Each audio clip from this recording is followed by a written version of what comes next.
त्याच्यामुळे मला शॉक आहे, देवेंद्र फडणवीस हिंदू आहेत की नाही आहेत? त्यांचे आई वडील हिंदू होते की नव्हते? त्यांचे आई वडील हिंदू होते की नव्हते? त्यांचे आई वडील हिंदू होते की नव्हते? माझ्या आई वडिलांपर्यंत तुम्ही पोहोचलात, माझ्या आई वडिलांवर तुम्ही बोललात. अरे शरम वाटली पाहिजे. मला एका गोष्टीचा अभिमान आहे, मी त्या बापाचा पोरगा आहे जो राष्ट्रीय स्वयंसेवक संघाचा प्रचारक होता. मी त्या बापाचा पोरगा आहे ज्या बापानं इमर्जन्सीमध्ये 2 वर्ष जेलमध्ये काढले. मी त्या बापाचा पोरगा आहे ज्याने आपलं जीवन संघर्षात घालवलं, कधी संपत्ती कमवली नाही.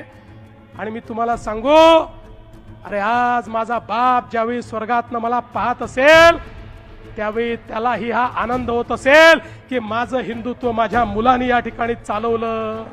पण तुमचे पिताश्री हिंदू हृदय सम्राट शिवसेना प्रमुख बाळासाहेब ठाकरे जेव्हा स्वर्गातनं पाहत असतील त्यावेळी त्यांना काय वाटत असेल? आता माझा मुलगा रशीद मामू सोबत बसायला लागला हे पाहिल्यानंतर त्यांना काय वाटत असेल?